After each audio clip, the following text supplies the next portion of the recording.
Favorite sports, sir? Golf and cricket. Who's your favorite cricketer, sir? Rohit. What's your favorite book, sir?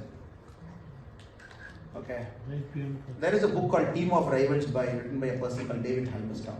It's a great book. It's a book on sports. It's a book on team spirit. It's an American study. Rahul Dravid recommended this 10 years back in an interview.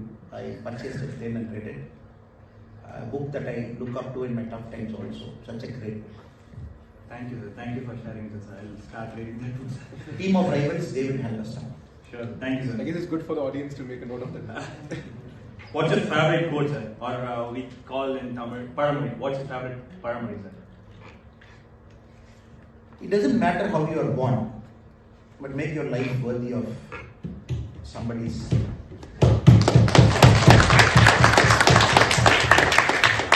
Thank you, sir. Thank you. As a Y20 talk speaker, what message would you like to leave the hundreds of people in this room and thousands of youth watching online? I would say the G20 that is happening in India is a very phenomenal event that is happening throughout the year. Normally when G20 events happen, it is in the capital city. One city, one summit meeting happens, they go back. But our Honorable Prime Minister Narendra Modi has decided to have G20 meetings in 198 venues across the country. And everywhere you see in India now, it is in a festival mode when G20, Y20 or any of the allied components happen. Tamilnadu, Bharatiya, Coimbatore, it is happening in Chennai. Likewise, it is happening in different parts of the state. So everywhere people are seeing the global people coming to their nearby areas. So that is the message. So I would say there is a festival that is happening in India. So likewise, if you are outside the country also, I would request you as part of the G20 year, you please take India to the global stage. Have an event, talk about India, talk about our culture, talk about our diversity, talk about our healthy democracy. Make it a point to tell our Western friends also what India is truly all about. And let them get a holistic understanding of our country, because we are not doing it to show off. No, we never do it like the other countries. We are doing it because the other countries can understand they can take something out of India to make their life better. That message has to go. Right, sir. Thank you, sir. Thank you so much, sir. Thank you. The aim of it being to cover democratic indices and along with the student point of view and getting to know you as a student. That's what we'll be covering today. So are you okay to start with the round one, sir? Yeah. Are you guys excited? Yes. So let's begin the round one, the journey, the past, present and the future. So your first question, sir. Your journey began in Totampati in Karur and has taken you to IIM Lucknow and then the Indian Police Service as a Deputy Commissioner of Police at Karnataka. And now it has brought you to Kamalalayam as the State President of the BJP, Tamilnadu. What has propelled you through your journey in public service? Thank you, friends. Thank you to Vasigaran, Sriram and Jay who are here.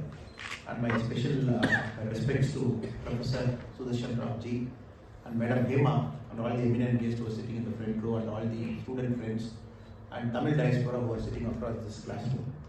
Thank you so much for coming. At the outset, my apologies. We are starting about 20 minutes late. We were traveling from London, got stuck in the traffic there. There is no direct answer to this question because I think many of you are at this point of time in your age. You have come for masters, some of you have worked other places. Again, you have taken some time out. Again, you have come for masters. You are in different parts of your life journey. I would especially say in a very complex, culturally diverse country like ours, India. Maybe the first 30 years of your life is more exploration. What is life? What is it all about? Where do you want to be? Trying to discover why you are on this planet Earth. Out of the 625 crore people and 142 crore Indians, it is just not an accident that you are born in India, just not an accident that you are born at this particular point of time. So it is more about trying to understand what do you want to do with your life. So that journey takes a long time. I keep telling my young friends, if somebody tells me at the age of 20, they are very clear this is what they want to do in life, I keep telling them, maybe you haven't seen much of life. You have to see more of life. So my life is more about that, sir. I was an engineer without even having an idea why I want to be an engineer. So 12th standard, after 10th, it was very clearly two options my father gave. He said, you want to be a doctor, want to be an engineer? I said, I might not have that kind of brains to become a doctor. So better I'll take engineering. So engineering was an option. Again, I went to engineering. My father asked me, what engineering you want to become? I said, no clue. And my close friend in 12th standard, he chose a college in Coimbatore and he chose an engineering seat. So I decided to pursue engineering in that college because his friends with me and he got seat there. So engineering went there. But possibly the second and third year of engineering is the most important time in my life. I started seeing life more closely, started understanding what I want to be doing in this life. So fourth year I told my dad that I don't want to be an engineer. So I was in my book also a little bit here and there because I thought for our kids whatever little bit of mistakes I made, probably I can tell them. I'm not calling it a mistake in place. So fourth year of engineering I was very clear. I want to take a break. That was on in India 2007. There is no concept of break here. The concept of gap year is just very new. No concept of break year or gap year. In Tamil, my friends call me Polikathriya, which means this fellow is totally clueless. The other person called me as insane. What is he trying to do? I took a year off. Possibly that is the greatest thing that has happened to me till now. I'm about 38, 39 now. That 1 year break is the greatest thing that has happened to me. It gave a lot of clarity. It really gave me a direction which I should go. And I was very clear my life I should get into public service. But what form of public service was always debatable because you have so many forms of public service in our country. There is an NGO, there is a civil service, and there is government. It is not everybody can get into government, it is not everybody can get into politics because it's a pretty complex country like I said. So that clarity pushed me to my masters, it pushed me to civil service, then it brought me to politics. Sorry for the long answer, sir. But the reason I want to urge you, young friends who are in UK also, yesterday I was part of the India-British forum in Nehru Center. There was a seminar I was attending. And I was seeing a lot of young kids studying in different parts, King's College, people are studying in London School of Economics like you. I was there. Yeah, some of the best colleges like Warwick in UK, they were representatives sitting there. And when I spoke to many of those kids, everybody had the same question. They said, what am I going to do in the next 10 years? And my heart is India, but opportunities are here, I'm studying here. So what is your advice? Some people ask whether India can give a dual passport or whether they can come back to India. No, the answer I would give to all of the students sitting here is, if you feel confused, you are absolutely in the right place. If you feel absolute clarity at this age of time, maybe you have to see more life. And before 30, I don't think you should settle down. You should keep exploring, keep looking at other options, then take a call and stick to it. Because you should not get burned out at 45. The problem with many of my friends who did engineering and MBA with me, at 45 they become very blank. They say that I don't know what to do. I've got my 2 cars, I got my 2 houses, the EMI is paid, there is a bank balance of a couple of crores, then what is more to life? Then the new trend of going to Himalayas and going everywhere and doing yatra and everything. So I will request you, take time out and don't feel bad that others might get settled and you are not getting settled. And you want to do a 3rd degree, please do it, nothing wrong in it. Moving on to the next question, a total change of scene. Everything down to the watch you wear is being scrutinized. How does it feel to be in that position in the public eye 24/7? Okay, sir. India pre-Modi, before 2014, if you look at Indian politics, it's a very set pattern. A child is born into a political family, and right from the day the child is born, when relatives come to see him, oh, the next chief minister of Tamilnadu, because he's born in Gopalapuram, or probably he's born in Samajwadi Party's office somewhere in UP, or somebody is born somewhere in parts of India. That's how the generations are built. Along with the child, somebody else's child is also born because his father is a minister there. All the child grow together. This is a status quo in Indian politics. Pre-2014, that's how Indian politics was. A child like Rahul Gandhi still is a child only, and born there, and right from young age, everything is spoon-fed to him. That you'll be the Indian Prime Minister, you'll be the Indian Prime Minister, your grandfather is like this, grandmother is like this, your father is like this, your mother is like this. And again, you keep coming down to southern politics also. You take DMK, you get into KCR, you get into Janata, then you look at every single political party, probably Lalu Yadav. But when an outsider comes into a system, it becomes all the more tough. Because you are trying to get into their 35-year plan, 40-year plan, or 50-year plan. When everything is said, there is an ecosystem, journalists, people, chamchas, everybody are out there. That's why Modi ji, we might say Modi ji is a great person, great human being, great prime minister, but I would say, in hindsight, Modi ji actually saved Indian democracy. Pre-2014, we felt, what is democracy? We don't have a choice in elections. You just have three families standing in election. I just have to evaluate which is the better family among the three and vote for you. That was the case in India. Or, if Congress is falling down, some 10-15 fellows together will come, form a coalition, they will be in power for 5 years, rule the country, and the country will go back. So we never thought a commoner can climb up the ranks, achieve a highest position in our democracy and serve our country. So Modi ji 2001 onwards, then 2014 onwards, he broke it. Now there are millions of people like me. It is not me. Right at the panchayat level, right at the municipality level, right at the MLA's level, a lot of people, first generation, they come in.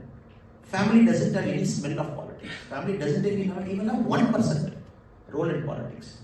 And my family is just a mute spectator standing in the queue, looking at the options, voting and coming. When you come in, you disturb everybody there. And by nature, I also don't keep quiet. I also keep speaking something or the other. So you make enemies in your political life here and there. So naturally what happens, everything becomes scrutinized. How you live your life, what do you speak. So I wouldn't say it is tough, but it gives me a lot of extra responsibility to live my life well. Because I have decided that what am I inside, let me speak out openly so that there is no conflict for anybody who sees me. Because I represent a party, I have to carry my party's ideology. I have to be extremely careful of the words I speak. At the same time, as an individual person, I felt the best way to come out of this scrutiny is to be true to myself. I know I have some faults, it's absolutely okay. If I'm staying true to myself, people will say, okay, Annamalai is okay here, Annamalai is not okay here. Let me give them that clarity instead of trying to put a face that is actually not my true face. Because you have to understand my mind also. Because if my mind gets conflict, I get into stress mode. If I get into stress mode, I can't perform. So I have decided over the last 7-8 months, let me be brutally honest. In the process, if I ruffle some feathers, it's okay in politics. And long term, my job in Tamilnadu politics is more like a ship that goes before a big ship. If you look at the Scandinavian countries or the North Pole oriented countries, they have an icebreaker ship. The icebreaker ship's role is more critical than the tankers which comes behind it. Because the icebreaker has to go break the ice and clear the waters for the big ships to come. So the role that me and many leaders in Tamil Nadu we are doing for BJP now, we are performing the role of an icebreaker ship. So natural damages will come, bruises will come, blood will flow. You have to take some body blows. It's okay. But possibly the guys who come behind me, the path is clear for them. That's how I look at politics. So it doesn't actually bother. The extra scrutiny doesn't bother. Wonderful. In a sense, it gives the impression that today we walk so that tomorrow people can run, and I think that's amazing. Can we have a round of applause for that?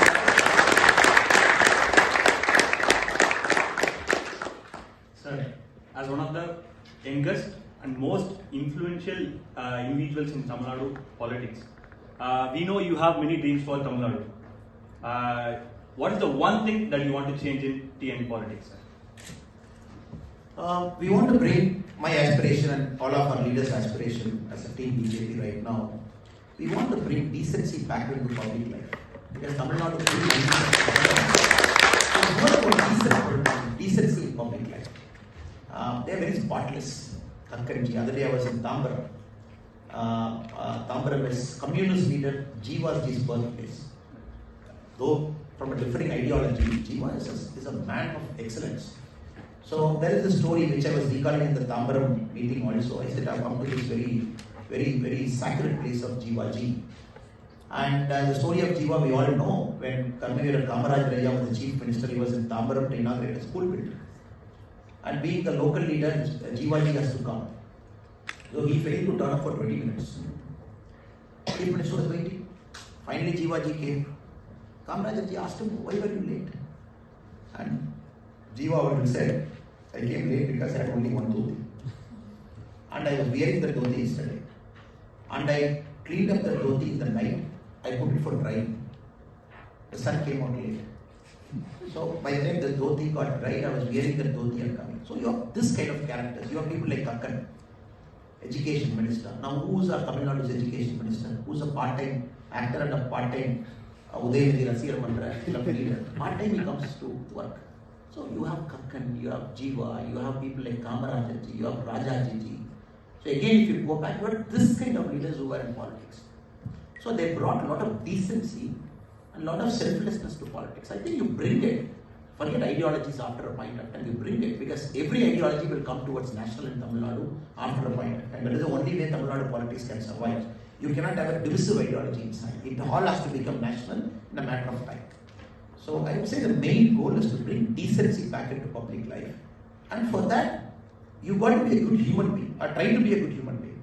You cannot be some other person and doing politics as part-time, coming here because your family is in politics for 45 years, because this is too big a serious responsibility.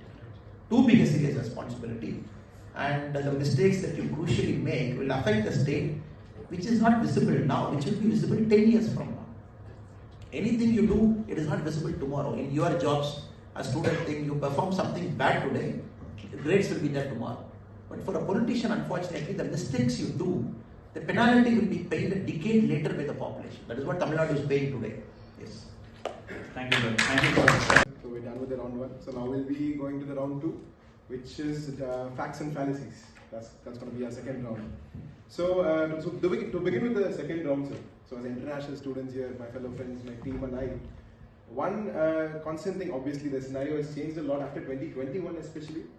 But initial days of our international student life here, the one thing that we were, as Indian students, that we were asked a lot by our international friends were that, oh, India, does secularity still is applicable in India?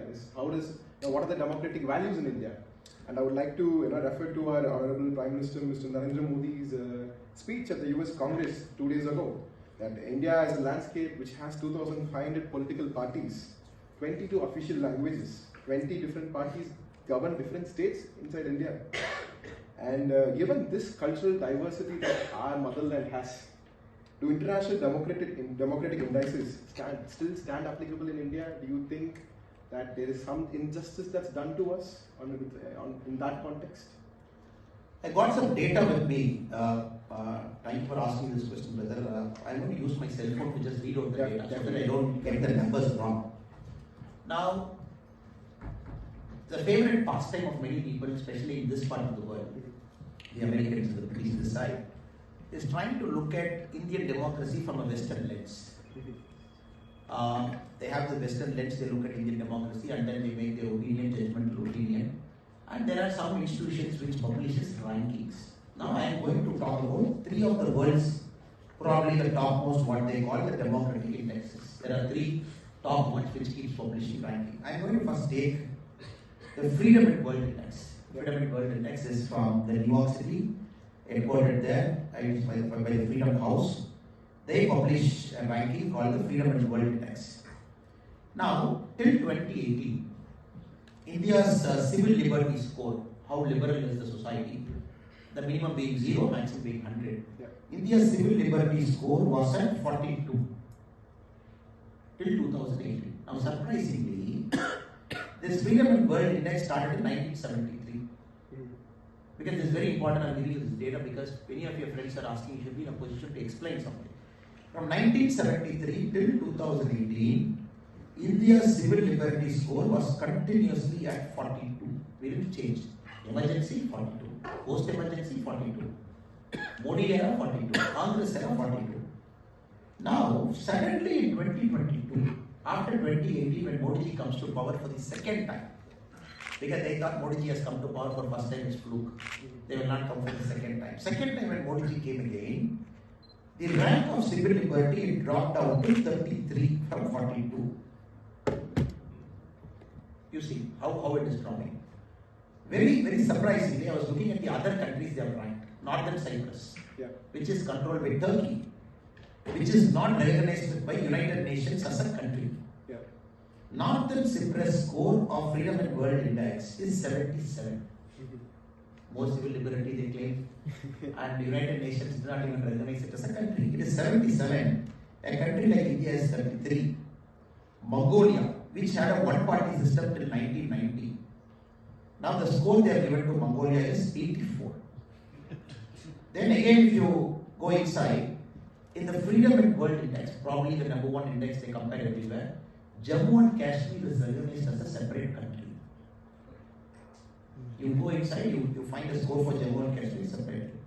Now, this is not the worst part. The worst part is yet to come.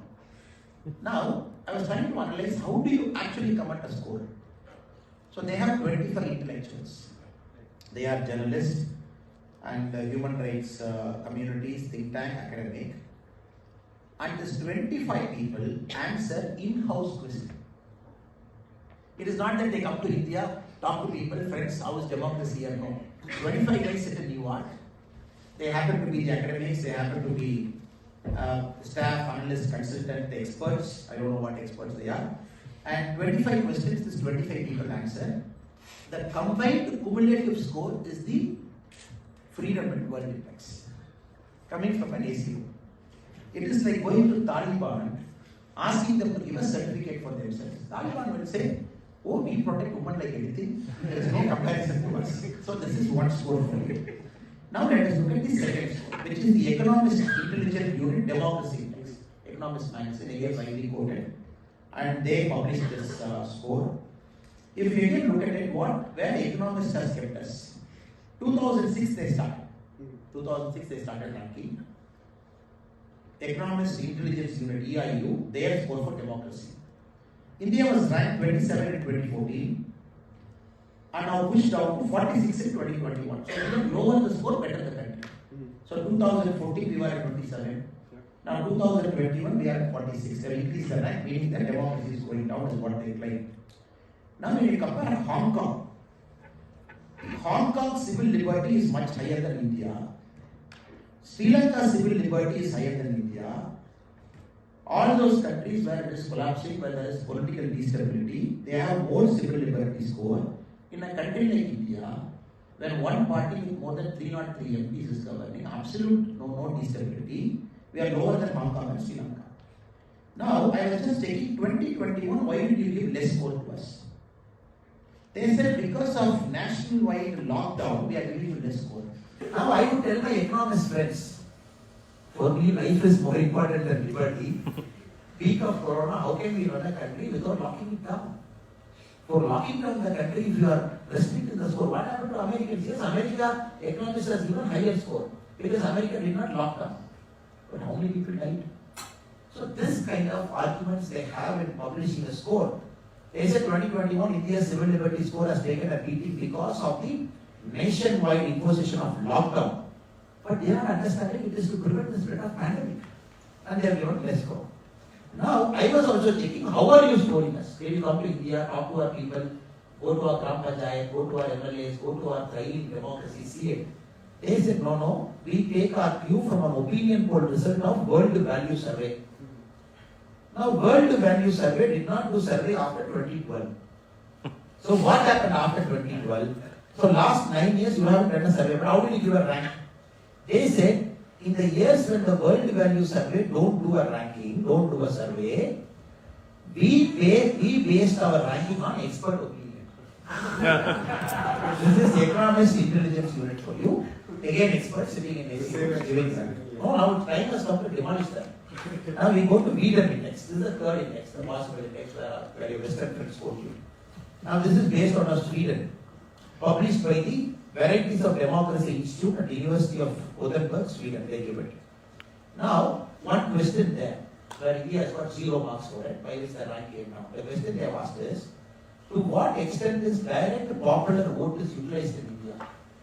Meaning, they are comparing India to Switzerland. Referendum on it.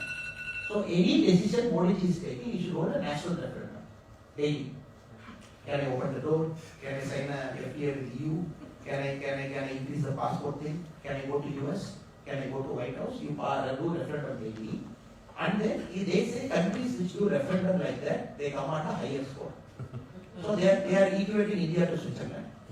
Now, very, very interestingly, sir, from 1976 to 2013, which means emergency after 2013, Modi ji came. Everywhere you see there's pre-Modi, post-Modi. You have to understand in all events.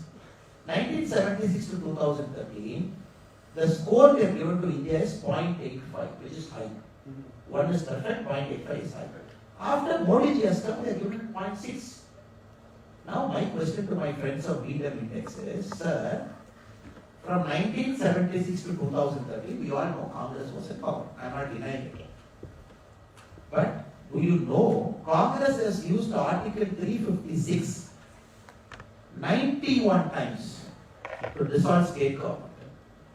From 1947, they have used 91 times to dissolve state government, Article 356. Modi ji did not use it for a single time. Being a party of majority, being having an MLAs, well, even if you use Article 356, you can pass it in both the Lok Sabha and Rajya Sabha. So, using 356 gives you 0.85. Not using 356 gives you 0.6. Now, we all know the Freedom Index is funded by George Soros. George Soros has a problem with people like you, nationalists. He doesn't like nationalists. So recently he has pledged $1 billion to create a new university to prevent the spread of nationalism. Have you seen anywhere happening? University in India, sir? I think they're again doing it in Sweden. $1 billion. $1 billion. Again, partnering with the same university which is publishing the Freedom Index. It is funding.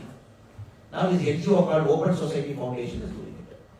Now, we have seen spread of malaria, cholera. We have seen somebody like Bill Gates will put money to prevent the spread of malaria, cholera. Now, first time we are seeing an entrepreneur putting $1 billion money to prevent the spread of nationalism. $1 billion. $1 billion. $1 billion to prevent the spread of nationalism. Now, this guy funds the Freedom Index. And this Open Society Foundation's vice president, there is an Indian who is a vice president there, his name is Salil Shetty. And this guy was along with Rahul Gandhi in his walk, Bharatiya. Okay, now coming to the crux of what I am trying to convey. We have looked at the data, we have looked at the memory mechanism, we have looked at how it is. It is nonsensical. It is nonsensical to the core. So we have 225,000 panchayats in India. This case cannot even compare to us. All 225,000 panchayats, there is a direct election to the panchayat president. Then you have municipalities, more than 4,000 in India. Then you have more than 4,000 MLAs really elected by people directly. Because I vote for each MLA I want. Then you have 545 MPs directly elected by people. Because of our nature of democracy, the MPs elect the Prime Minister. So, but in country like India, we all know I am voting for Modi. Voting for Modi means I am voting for the dead. So, you equate this to not having a direct participative democracy is nonsensical. And second, when all these Indians sitting here not knowing what India is, they have to understand one thing. We all know in Britain, whatever I have seen in the last 4 or 5 days, the policing is very soft here. You want to come to Indian embassy, pull down our flag, they are okay with it. No. Because they say it is civil liberty, they can do anything. It's only for India. There is no policing here. No, very soft. It's only for India, not for France and other countries. It's only against Only India. for now, the London bodies and other friends have to understand. India is the only country which will allow our protesters to block a national highway for months, inconvenience crores of people, still we allow them. But you don't call this democracy. India is the only country where every day all kinds of protests, all kinds of demonstrations, people can call Modi ji by names. People can go to court with personal civil liberty suits. They can find thousands of suits every day from all kinds of courts. They don't call this democracy. And India is the only country where, possibly in a large country compared to China and other countries, where the court system is very robust at all levels, the district level. So India has recently surpassed significant economies to become the 5th largest global economy in terms of GDP. How has India's democracy has helped to promote this substantial economic development? Okay, sir. Now you have to understand, why are the companies queuing to get into India? Tim Cook, the Apple head, was in Mumbai the other day, and he opened 2 stores. And when a company like Apple enters into a country, you got to take notice. Because these guys don't come into a country just like that. Apple went into China in 2008. First time, first store was opened in China in 2008. When China was about $4.5 trillion. Today, China is about $13-14 trillion. From one store in 2008, China has got 48 stores. Because these guys look at a lot of data, they look at a lot of intelligent data, they try to understand where this country is going to move in the next 25 years, then they come and put their money inside. Because the global corporations don't come cheap into a country. Now, Mumbai, they have entered, 2 stores open. India is about $3.6 trillion now. So, India is taking off, it's just taking off. Now, if you ask Tim Cook ji, probably why is he entering into India? Because it is one, of course, the opportunity of population, 142 crore, and 66% of the population is below the age of 35. The median age is around 28, and this is going to be the middle class of India is going to be the greater than the combined population of Europe. The whole of Europe population you had, our middle classes will be more than, in fact, twice of it. And one side is opportunity. These guys don't come for opportunity alone. These guys come because they see political stability. India is a politically stable country, thanks to Modi ji. And from 89 we saw, 96 we saw, 97 we saw, 98 we saw, even our great leader Atal Bihari Vajpayee ji, he had to cobble together a large coalition to show the country that a national party with a nationalist outlook can govern, you see. So we have to take everybody along with us to tell our countrymen, see, BJP is a party of difference, we just want to get a taste of BJP. Only then we got 5 years later. Now they know 273 plus MP in 2014, 2019 303 MP. Very stable political system. 2024 possibly more than 400 MP for Modi ji. So they are not fools to come and invest money. So India's political stability is our biggest strength. Now UP, let us come to UP, sir. Now we will flip the same argument in UP and see. Now UP is about 23.5 crore. If you rank as a country, it will be a top 10 country in the world. 23.5 crore. And now this 23.5 crore population state, where was it before 2014? 2014, massive mandate for Modi ji. They said we want a person like Modi ji, massive mandate. 2017, thanks to Modi ji, again a massive mandate. Then Yogi ji came in as chief minister. After 5 years, again a massive mandate, Yogi ji is continuing as chief minister. Now you have to understand UP. Because UP is fed up with political instability. Caste, this combination, that combination, this leader, that leader. And nothing was taking off in UP, Gunda Raj. And all the 23.5 crore people, they felt wasted. Suddenly Yogi ji comes, improves the law and order, gives the stability to UP. Suddenly when people, anybody going to UP, I see 11 airports in Uttar Pradesh. Tamilnadu has got 5, Karnataka has got 9. We see 11 airports there. If you look at the last year data, 2022, do you know which state had the second largest number of startup registrations, sir? First is Maharashtra, second is Uttar Pradesh. Tamilnadu came third. Second largest number of startups. These guys are going to fire the next day. Because suddenly you see a stable law and order. Suddenly you see women feel safe to come out. Suddenly you see a state where Gundas can come out and dictate property, hafta vasuli. Any companies want to invest in Kanpur, first meet the Gunda fellow, give 10% commission. Now no fellow is there. You want to go invest money into it. Now suddenly you see UP taking off. South Indian states, especially from my state, DMK party, how they were talking about UP people.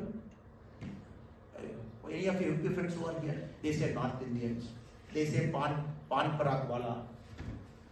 How was the kind of language they used till now? Suddenly in Tamil Nadu, there was a small issue. And many of our UP and Bihar friends wanted to go back. Immediately Stalin said, please don't go back. Please don't go back. And he sent a delegation to UP and Bihar. Why? Because they know when UP is firing, when all the UP and Bihar friends who are at Tamil Nadu will go back to UP, when they start working for their companies in UP, Tamil Nadu will lose that labor arbitrage. Very simple. Definitely. And I am going one step further to predict where it is going to go. Now, UP has become the superstar of Indian states now. Our Chief Minister, M.K. Stalin, he went to Singapore and Japan. 6-day trip.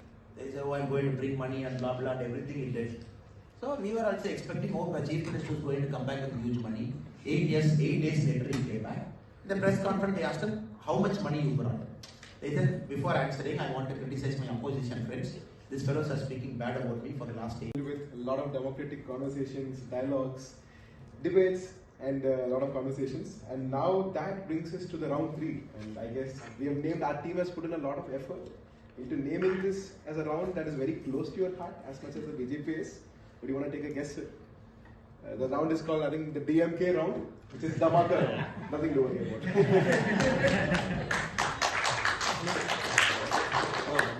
Yes, it's just a Dhamaka. So the aim of this round is to keep a conversation a little more lighter note, and to get to know you as a student, or what way you like when you were a student. So the first question being, say, as we are in a room with international students and at the University of Warwick, when you were a student and even now when you are in active politics, do you miss home? And what is one thing that you do when you actually miss home? I call my mother. I miss home. I always miss home. I don't know, my life over a point of time, it has always kept me away from home. I don't know, for a long time I studied after 12th class engineering away from home. Then after engineering, MBA I went to Lucknow away from home. Then civil service away from home. Politics away from home. So my mother somehow reluctantly she has accepted that I think I'm always away from home. But I'm sure she's so proud of you. I miss functions. I miss everything. So even now when I call my mother, I make it a habit to call her often. I have very standard questions. I said, how is the sheep? I said, how is the cow? And is it eating properly? And whether feed is going proper, water is being given to it. Then I ask, how are you? And my mom is like, okay. We see where your heart lies. She keeps asking, but I miss terribly my home. But you all have to understand, the farther we go away in search of something which is good for either society or for the country, I think we should do it. We should not restrict ourselves to spaces. Yesterday there was a question about brain drain, just aside comment. Somebody said, oh, the best of Indian students are coming to UK. What about India? And the best and the brightest of India are in UK and US. So you need actually these guys back home. I said, I don't have a problem with brain drain. Because they make a very careful collective choice. They say, look, I want to go now to Warwick, one of the best universities in UK, I want to study, I want to do this, I want to do that. But wherever you go, we know we can take an Indian out of India, but we cannot take India out of India. That I know for sure.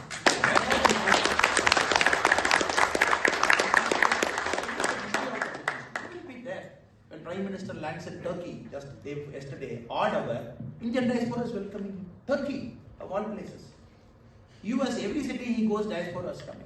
So I know 80% of diaspora are probably American citizens now. But the heart is Indian. You cannot take India out of it. So why should you discriminate? So wherever you think you are happy, you should go.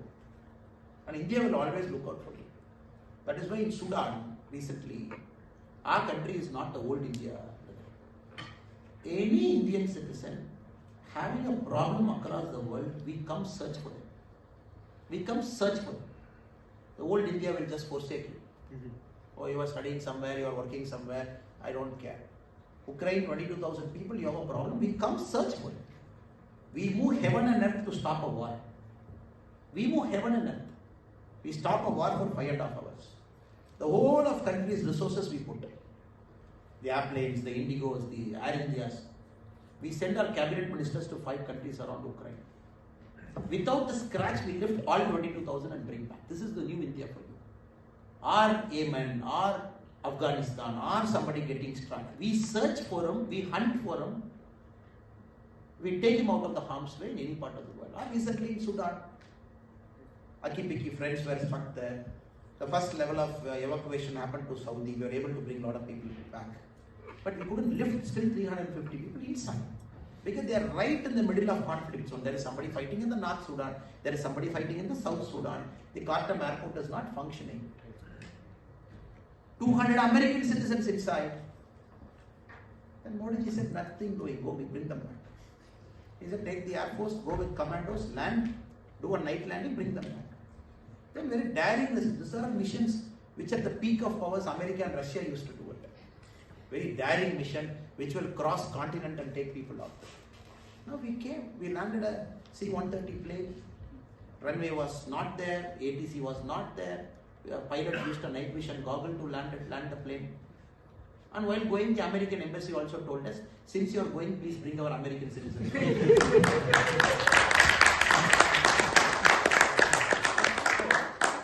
We don't mind it. Wherever you are, you should be happy. That is the whole idea. And even if you very grudgingly or beyond your control, you forsake the Indian citizenship, still we will come for you. Not at all. Sir. Anybody. I mean, At least I hope there's nothing called right and wrong. I see a lot of hope- friends for their profession's sake or other sake. Yesterday also I met a couple of people in UK. They said, look, I am an Indian at heart, but I am a British citizen. I said, absolutely no problem.